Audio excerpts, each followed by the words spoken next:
ताज भी मिल गया था, सोने के जूते भी मिल गए थे, उसका जर्रीन लिबास भी मिल गया था। फारूक आजम रजी अल्लाह ताला ने वो कड़े ढूंढ रहे थे, वह लाओ कंगन लाए, आपने उसको लिबास पहनाया, ताज पहनाया, जूते पहनाए सोने के, कहा आगे जाओ, आगे गए, कहा पीछे जाओ, पीछे गए, कहा फिर आगे जाओ और चले जाओ। उन्होंने कहा चला कैसे जाऊं, अभी तो हुजूर की पेशन गोई पूरी नहीं हुई। रुक गए। हज़रत फारूक आज़म रज़ी अल्लाह ताला अपने हाथ से फरमाया सोना राम है मर्दों के लिए, लेकिन तेरे लिए मेरे आका ने मुख्तार कुल ने जायज करार दिया था। अपने हाथों से पहना के फरमाया सुराका मदीना तैयबा की गलियों के चक्कर लगाओ और बता दो सबको मेरे आका ने बरसों पहले फरमाया था, अल्लाह ने आज पूरा करके दिखाया। तो हुजूर सल्लल्लाहु अलैहि वसल्लम के इख्तियार पे, हुजूर सल्लल्लाहु अलैहि वसल्लम के इल्म पे बातें कर रहे हैं। हुजूर के गुलामों की गर्द को तुम नहीं पहुंच सकते। अल्लाह के हबीब पाक सल्लल्लाहु अलैहि वसल्लम का एक एक गुलाम ऐसा है। हिंदुस्तान के अंदर एक अंग्रेज आया, ईसाई पादरी उसके साथ हैं, वो आए, उन्होंने कहा यार ये मुसलमानों में देखते हैं ये जो इनके रूहानी पेशवा हैं, ये जिन्होंने दीन को संभाला दिया हुआ है, हम इनको माशी तौर पे शिकस्त दे देते, हम इनको मैदान में भी शिकस्त दे देते, मगर पता नहीं एक रूहानी गिरोह है वो आता है इनके अंदर, फिर जोश भर देता है, इश्क भर दिया, हम पे फिर गालिब आ जाते हैं। तो जाके देखते हैं कि है क्या। वो आया तो उसने आके देखा हजरत मीना रहमतुल्लाह अलैह अल्लाह के कामल वली थे, एक पीपल के दरख्त के नीचे बैठे हुए थे, पीपल के दरख्त के नीचे बैठे हुए थे। वो कहते हैं आप लोग ये अकीदा रखते हैं कि हम जब दरूद भेजते हैं तो जहां से मर्जी भेजें अल्लाह के हबीब सुन लेते हैं और जवाब भी देते हैं, ये कैसे हो सकता है। आप फरमाया तुम मुझे गौर से देखो, कहा देख लिया आपको, कहा आप जरा ऊपर देखो, जब ऊपर देखा तो हर पत्ते के अंदर हजरत मीना रहमतुल्लाह अलैह की तस्वीर थी। कहा मैं हुजूर का अदना गुलाम। और फिर शाह हमदान रहमतुल्लाह अलैह जब अमीर तैमूर ने बुलाया, उसने कहा जी कि करोड़ों लोग सलाम भेजते हैं और किस तरह मुमकिन है कि उनको सबको एक ही वक्त में जवाब दे दिया जाए। तो आपने फरमाया ऐसे है कि अभी ये मगरिब के बाद नमाज हो चुकी है तो इनको ऐलान करते हैं। आप फरमाया मेरे मुरीदीन को इजाजत है कि जो जो भी चाहता है मेरी और बादशाह की अमीर तैमूर की दावत करे, उसमें शर्त यह है कि कोई चीज जो पकी है वही पेश करे, तरद्दुद नहीं करना, कुछ और नया नहीं पकाना। तो 40 आदमियों ने दावत दे दी कि आपकी दावत है। अब तैमूर बादशाह था ईरान का, वो साथ है, आपके साथ एक गुलाम है, आप एक घर में गए अफ्तारी की, तैमूर भी साथ है, दूसरे घर में, तीसरे घर में इशा की नमाज हुई तो बाहर शोर मचा हुआ है, लोगों ने एक कागज उठाया हुआ है, कहा कि ये शोर कैसा है। कहा बादशाह मालूम करो ना, आप पता करें ये क्या शोर है। उन्होंने कहा जी ये 40 बंदे दावा कर रहे हैं कि बादशाह ने हमारे घर दावत खाई है।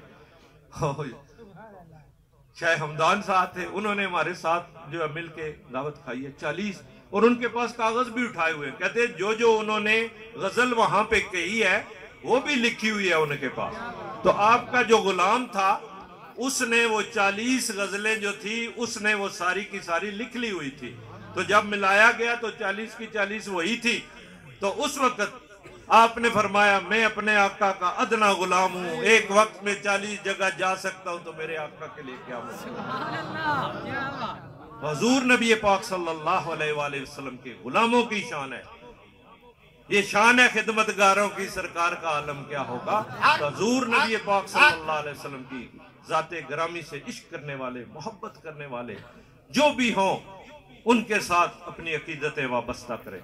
काजी रईस अहमद कादरी रहमतुल्लाह अलैह ने सारी जिंदगी अदब बांटा है, एहतराम सिखाया है, सादात के साथ सच्ची मोहब्बत दिखाई है हमेशा, और इस तरह अदब से जाते थे। जब मेरे ज़हुरुल इस्लाम स्कूल कॉलेज जाते थे तो करीब एक मज़ार था, वहां पे बाबा शहीद रहमतुल्लाह अलैह, गाड़ी पीछे रोकते और जूते उतार देते, नंगे पांव आते थे।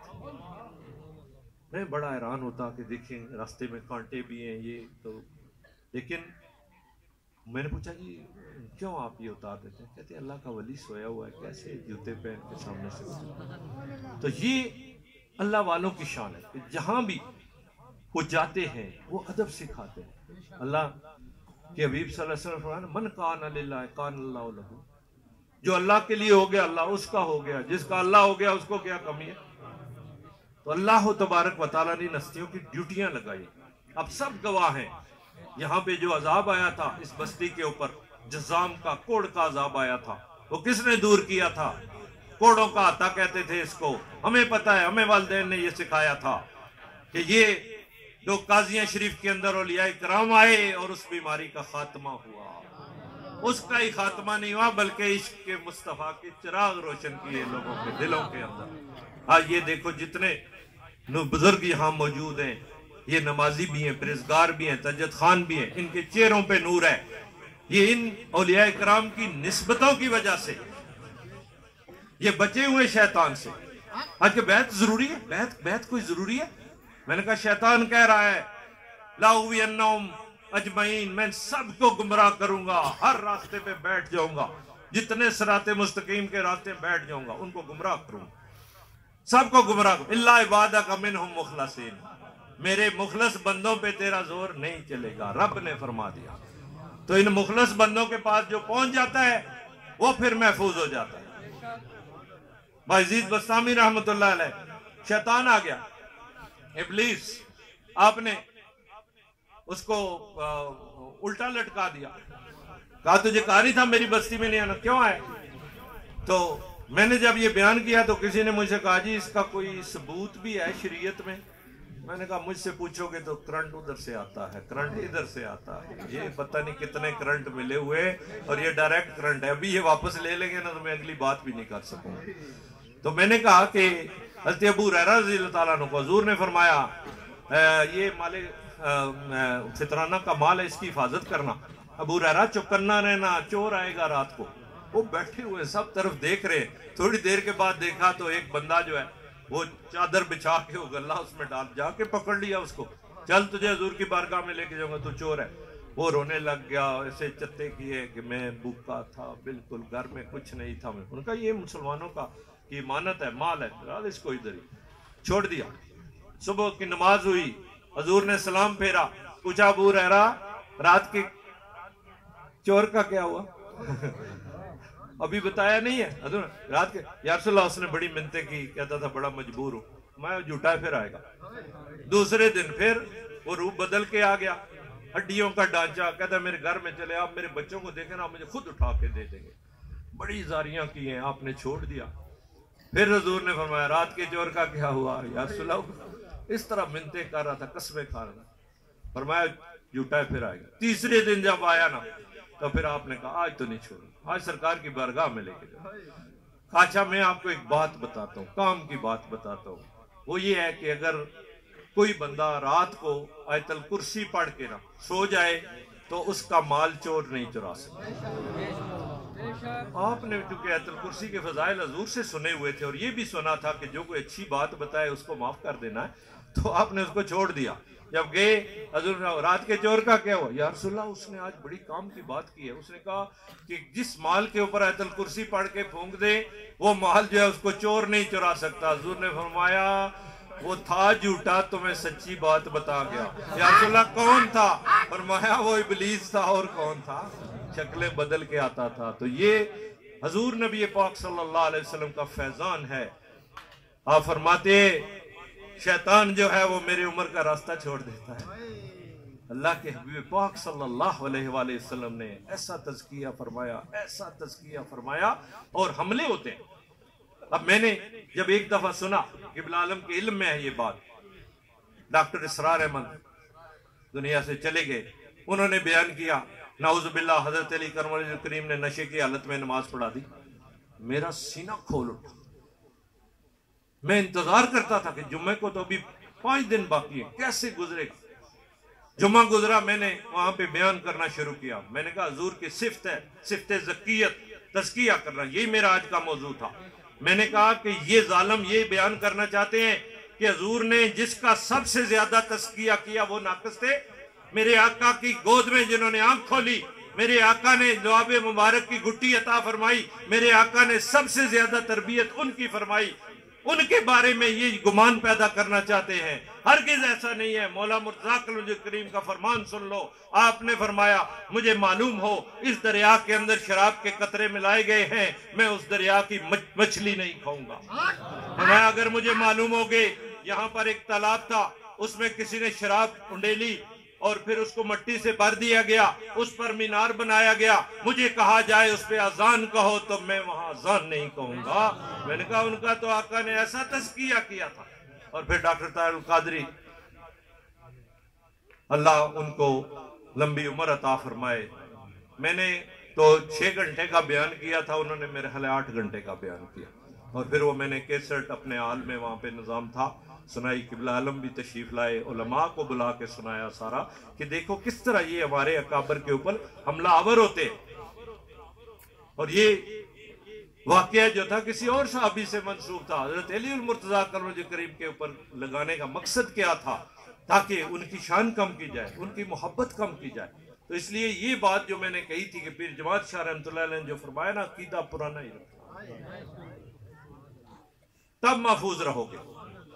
ये हस्तियों के पास आ पाते, बेशुमार कारोबारी लोग हैं, लाखों काम है आपके, सारी मसरूफियात छोड़ के आए आप, लेकिन आप यहाँ से जोलियां भर के जाएंगे। अल्लाह वालों के यहाँ जब आते हैं, उनके जो अयाम होते, उसी तरह बरकतों का नजूल होता है, उसी तरह अल्लाह तबारक व तआला की तरफ से रहमतें बांटी जाती है। और ये खास दिन होता है, उर्स इसीलिए इसको कहते हैं, ये उनकी खुशी का दिन होता है, उनकी कामयाबी का दिन होता है। इस दिन वो कामयाब होते हैं, इस दिन उनकी शादी होती है, इसलिए इसको खुश कहा जाता है, खुशी का दिन कहा जाता है। जब उनका दिन आता है तो उस दिन वो बड़ी मौज में होते हैं, वो जानते हैं कौन आया है कौन नहीं आया, उनको आगाही होती है।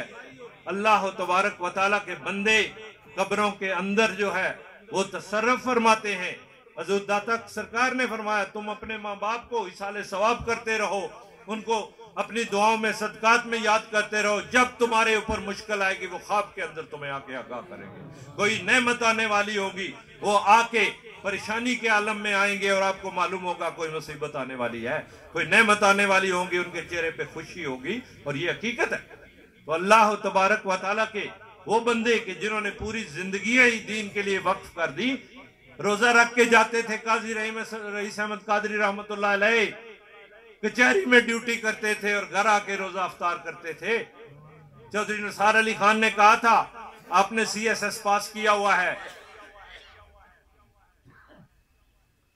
हजूर ज़ियाउल उम्मत फरमाते थे मेरे नाम के साथ पीर लिखा करो, मेरे नाम के साथ पीर लिखा करो। उन्होंने कहा जी क्या जरूरत है इसकी? उन्होंने कहा लोग ये समझते हैं पीर अनपढ़ होते हैं, इसलिए पीर जरूर लिखा करो।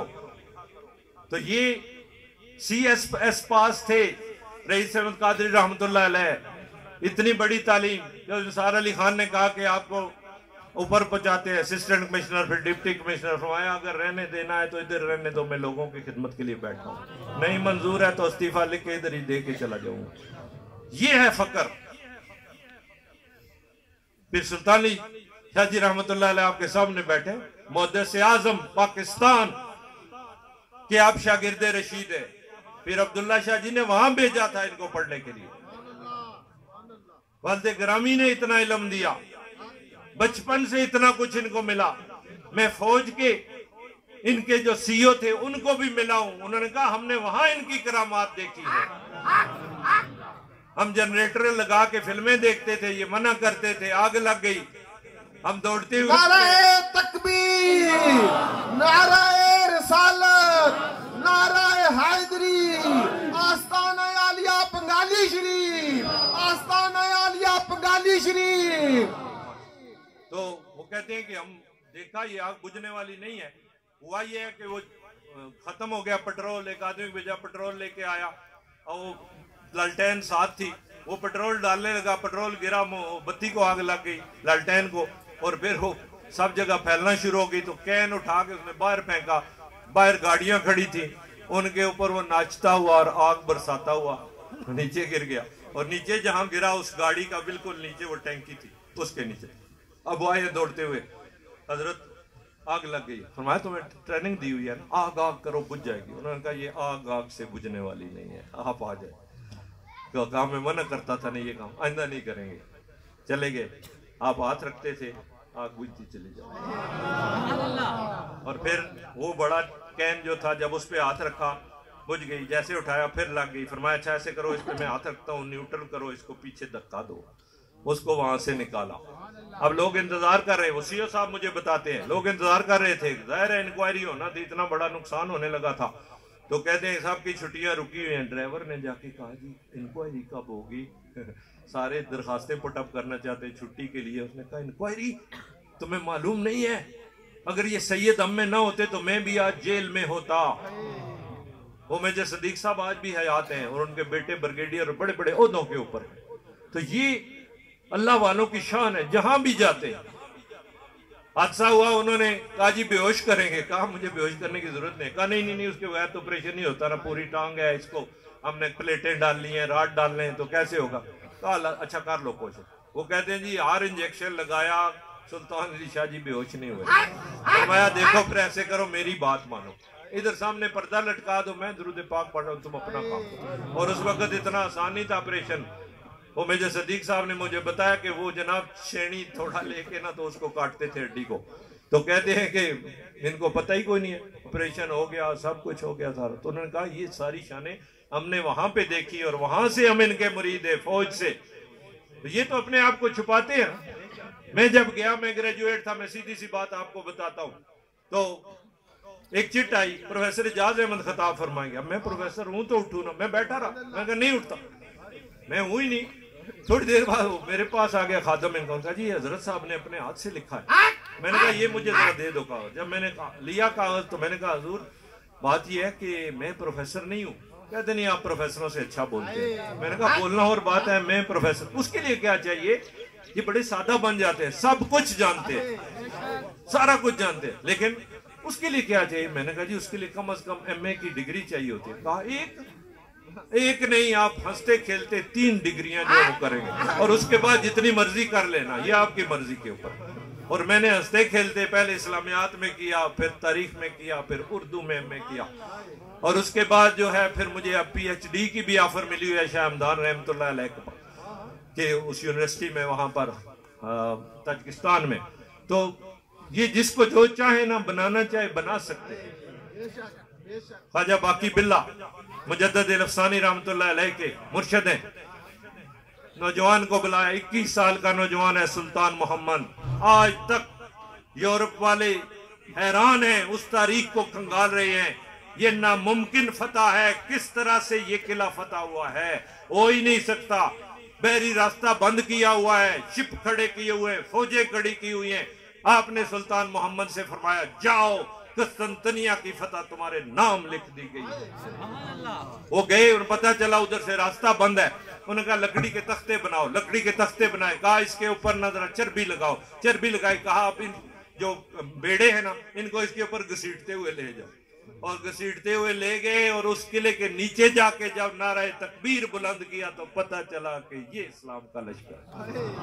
तो हुजूर नबी पाक सल्लल्लाहु अलैहि वसल्लम की उम्मत के औलिया, उनकी ये शान है, हुजूर के गुलामों की ये शान है। मूसा बिन नुसैर आखिरी जब अफ्रीका में गए, छोटा सा लश्कर है उनके पास, फतह करने गए अफ्रीका को। ईसाई बादशाह था, उसने कहा यार को मालूमात करो। उनका जी थोड़े से पुरानी सी तलवारें, जंग आलूद, और कोई खास उनके पास ऐसा हर्ब का सामान भी नहीं है। तो अच्छा तो हमारे साथ लड़ने आए, इनको पता नहीं हमारी कितनी फोर्स है, कितना हमारे पास सामान है। तो बादशाह कहते चलो मैं भी देखता हूँ किधर। तो जब वो आया तो नमाज पढ़ा रहे थे, नमाज पढ़ा के तो दुआ की है बड़ी लंबी। उसके बाद एक ऊंची जगह थी पहाड़ी की तरह, उसके ऊपर खड़े हो गए मूसा बिन नुसैर। वो बादशाह कह रहा है कि ये तो मुझे दीवाने लगते हैं, ये मेरी फौजों का क्या मुकाबला करेंगे, मेरे साथ क्या लड़ेंगे। जब वो खड़े हुए ना तो उन्होंने कहा कि ए दरिया, ए जंगल के दरिंदों, हम रसूल अल्लाह की का लश्कर हैं, हमने यहाँ छावनी बनाने का फैसला कर लिया है, शाम से पहले पहले सारा जंगल खाली कर दो। वो बादशाह कहता है पहले तो मुझे शक था, मुझे यकीन हो गया कि दिमाग जो है ना इनके है ही नहीं। जब थोड़ी देर में देखा ना कि दरिया उसके जंगल के किनारे से शेर अपने बच्चों को पीठों पे सवार करके जा रहे हैं, सांप अपने बच्चों को लेके जा रहे हैं, सारे दरिंदे, शाम से पहले पहले जंगल खाली हो गया। उसने कहा इनका मुकाबला कोई नहीं कर सकता, इनसे कोई नहीं लड़ सकता। तो ये हुजूर नबी पाक सल्लल्लाहु अलैहि वसल्लम का दीन है। जहां जहां इसको लेकर गए हैं हुजूर की मोहब्बत वाले, हुजूर के इश्क वाले, वहां वहां पर ये गालिब आया है। आज भी इस लौ को तेज करने की जरूरत है। आज भी इस इश्क को और ज्यादा लौ देने की जरूरत है। इश्क मुस्तफा सल्लल्लाहु अलैहि वसल्लम हमारी कामयाबी की दलील है, हमारी कामयाबी की जमानत है। लेकिन सच्चे दिल से कबूल करो। नमाज नहीं छोड़नी, मेरे आका से अगर मोहब्बत है। कुरान की तिलावत, इतना बड़ा तोहफा हमें मिला, हमें पता ही नहीं है, हमें कुछ पता नहीं है। मैं पढ़ रहा था चंद दिन पहले, अखबार के अंदर आया कि रिचर्ड वो निक्सन जो था, उसने कहा इस्लाम का के बारे में मुझे कुछ बताओ। तो एक बंदा था, PhD उसने की हुई थी, 7 ज़बानों का वो माहिर था, उसको उसने मशीर रख लिया, कहा करो। उसने मुकाला लिखा बहुत लंबा चौड़ा इस्लाम के बारे में। जब पेश किया उसने कहा इतना मेरे पास टाइम नहीं है, मुख्तसर करके लिखो। जब उसने इख्तिसार के साथ करके उसको बताया, अब वो बंदा हर महफिल में जाता था, मिलाद की महफिल है, सीरत पाक की महफिल है, जिधर भी वो जाता था, अरबी भी जानता था, 7 ज़बानों का माहिर था, सुनता रहा दीन के बारे में, पढ़ा भी उसने, बड़ी किताबें खंगाली। अब उसने उसके सामने वो पेश किया और खुद वो मुसलमान हो गया। अमेरिका के अंदर तहलका मच गया कि रिचर्ड निक्सन का जो मशीर है वो मुसलमान हो गया। उसने कहा जो क्या पाया है तूने? उसने कहा कुरान के अंदर सारी चीजें मौजूद है, हर दौलत मौजूद है, मैं लायर हूं, मैंने देखा है, इंसाफ का लफ्ज मुझे कहीं नहीं मिला, ये मुस्तफा के निजाम के अंदर है। उसने फिर उन्होंने बंदे भेजना शुरू कर दिए। एक यहूदी आया बहुत बड़ा, वो भी लर्नेड बंदा था, आके बात करता है उससे। उसने कहा बताओ विरासत के जो कानून है वो कितने? उसने कहा वो तो 8 जिल्दों पे। उन्होंने कहा तुम्हारी किताब में से जो विरासत के कानून, ने कहा 8 जिल्दों के ऊपर है, तुम मुझे पूछ रहे हो कितने, मैं कैसे तुम्हें थोड़ी सी देर में। कहा अगर मैं तुम्हें 10 लाइनों में बता दूं, कहा ये हो ही नहीं सकता, मुमकिन ही नहीं है। इतने रिश्तेदारों के किस तरह विरासत तकसीम होगी, कैसे करेंगे? आपने विरासत वाली कुरान की आयत पढ़ के सुनाई तो उसने कहा कि ये अल्लाह के सिवा कोई नहीं कर सकता। वो जानता है कि कौन कौन से रिश्तेदार जो है वाकई इसमें बिल्कुल इंसाफ से सबको उनका हक दिया गया है, ये दीन हक है, वो भी मुसलमान हो। हमें कुरान की कदर करनी चाहिए। आका ने फरमाया तुम में से कोई चाहता है कि मैं जाऊं सुबह सवेरे और मुझे 3 सुरखूंट मिल जाए? साहबा कहते हाँ यार सलाह क्यों नहीं, हमें बस कुरान की 3 आयतें सुबह पढ़ लिया करो, ये उन 3 सुरखूंठों से बढ़कर है। अल्लाह के हबीब पाक सल्लल्लाहु अलैहि वसल्लम से निस्बत रखने वाली हर चीज के साथ मोहब्बत, हुजूर नबी पाक सल्लल्लाहु अलैहि वसल्लम के साथ जिस चीज की निस्बत है उससे आप मोहब्बत करें तो आपको महराज नसीब होगी ईमान की। अल्लाह के हबीब पाक सल्लल्लाहु अलैहि वसल्लम का कुर्ब नसीब होगा। अल्लाह के हबीब पाक सल्लल्लाहु अलैहि वसल्लम का कुर्ब जिसको मिल गया उसका बेड़ा पार हो गया। अल्लाह पाक अपने हबीब के सदके से हमें माफ फरमाए। अल्लाह करीम हमारी कोताहियों को, हमारी गलतियों को अल्लाह करीम अपनी आल के सदके, हुजूर के मिलाद के सदके, इन औलिया अल्लाह के सदके अल्लाह पाक हमें माफ फरमाए। अल्लाह पाक हमें अपनी ज़मान अता फरमाए और हमें दीन को गालिब करने के लिए, और दीन को गालिब करने का तरीका ही एक है कि जिस तरह से इश्क काजी रईस रहमतुल्लाह अलैह ने इनके अंदर भरा है, आप भी अपने दिलों में भर लो। पंजगाना नमाज बाकायदगी के साथ, कुरान की तलावत बाकायदगी के साथ, घरों में कुरान की तलावत बुलंद आवाज से करो, सारी ये जितनी जिन्नात है सब भाग जाते हैं। और अल्लाह के हबीब पाक सल्लल्लाहु अलैहि वसल्लम पर दुरूद व सलाम की कसरत करो। इल्लामा इकबाल रहमतुल्लाह अलैह से किसी ने पूछा आप हकीमुल उम्मत कैसे बन गए, पूरी उम्मत के हकीम, और आपने वाकई ऐसी हकीमाना बातें की है जो उम्मत का इलाज है। तो आपने फरमाया तुम भी बन सकते हो। मैं कैसे बन सकता हूँ? कहा मैंने 1 करोड़ मरतबा अपने आका पे दरूद भेजा है, तुम भी भेजो, तुम भी हकीमुल उम्मत बन जाओ। तो दुरूद पाक की कसरत करें और अल्लाह के साथ वाबस्तगी इख्तियार करें, जाएं वहां पे, इनका दामन पकड़े। जिसका कोई पीर नहीं है उसका शैतान पीर है, इसलिए कि वो बैठा है हर राह के ऊपर गुमराह करने के लिए, फिर वो कहीं का नहीं छोड़ता। इमाम फखरुद्दीन राजी जैसा मुहक्किक, इतना बड़ा मुफस्सर, इब्लीस आ गया आखिरी वक्त में, कहते तो ईद के ऊपर दलील दे, आपने एक दी, दो दी, 365 दलीलें दी, सारी उसने रद्द की। पढ़ा हुआ तो बहुत है ना। आप परेशान हो गए, चेहरा मुतगैर हो गया। मुर्शद नजमुद्दीन कुबरा रहमतुल्लाह अलैह वजू फरमा रहे थे, आपने जब देखा आपने लोटा फेंका पानी वाला, कहा इसको कहो मैंने अल्लाह को बिला दलील व दौला शरीक माना है। जैसे ये कहा तो चीखता हुआ भाग गया। आपने कलमा पढ़ा और दुनिया से पर्दा कर गए। तो मुर्शद की जरूरत हर हाल के अंदर है, यहां भी है और वहां भी है। इसने मुझे वजू कराया था, या अल्लाह ये तो जन्मियों की साफ में खड़ा है। इसने मुझे पानी पिलाया था दुनिया के अंदर। तो ये जो खिदमतें करने वाले हैं ना, कल देखना कैसे सिला मिलता है। मैंने किबला से एक दफा बस एक लम्हा था तो मैंने बहुत सी बातें ले ली, लेकिन एक बात मैंने अर्ज की। मैंने कहा जी मुझे और कुछ नहीं चाहिए, कल क़यामत के दिन हम बड़े बुरे फंसे होंगे, तो आप मेहरबानी फरमा के जिस तरह शाम देखते हैं प्रोफेसर साहब किधर है, पूछते हैं, ख्याल रखते हैं, वहाँ भी ख्याल। तो आपकी आंखों में आंसू जारी हो गए। प्रोफेसर साहब आपने तो पढ़ा हुआ है, वहाँ बिया नफसा नफसी कर रहे होंगे, सुल्तान अली शाह मस्कीन कहाँ होगा। वो मैंने कहा हजूर मैंने भी एक हदीस पढ़ी है। मैंने कौन सी? मैंने कहा हजूर ने फरमाया सबसे पहले मैं अपनी आल को जन्नत में दाखिल करूंगा। तो इसलिए फिर फरमाने लगे अच्छा अगर अल्लाह ने इजाज़त दी, अल्लाह ने हुक्म दिया, अल्लाह ने इज़्न दिया, तो इंशाअल्लाह अगर उसका हुक्म हुआ तो फिर हम ख्याल करेंगे। मैंने कहा ख्याल हो गया तो सब कुछ पा लिया। अल्लाह पाक आपको सलामत रखे। सच्ची बात है, ऐसा मजमा मुझे मिल जाए ना तो 7-8 घंटे मेरे बड़े मज़े से गुजरते हैं। मैंने सीने में सब कुछ रोका होगा, क्योंकि किबला आलम का करंट आ रहा है कि बस करें, जोर भी पढ़नी है, लंगर भी खाना है। तो अल्हम्दुलिल्लाह हम लोग निस्बतों वाले हैं और बड़ी हस्तियों से निस्बतें हैं हमारी, जिन्होंने पूरे पूरे इलाकों को फैज़ान दिया है और हर जगह जो है इन्होंने अपने वो वलायत के ख़जाने बांटे हैं। तो अल्लाह तबारक व तआला से दुआ रखते मौला इन निस्बतों को सलामत रखना, हमें हमारी औलादों को ऐसी निस्बतें कायम करने की तौफीक अता फरमाना, इनकी सोबतें नसीब फरमाना कि जिनकी सोबत के अंदर एक घड़ी अगर बंदा बैठ जाए तो 100 साला बेरिया इबादत से बढ़ जाता है। तो आखिर दावाना अल्हम्दुलिल्लाह रब्बिल आलमीन। माशाअल्लाह।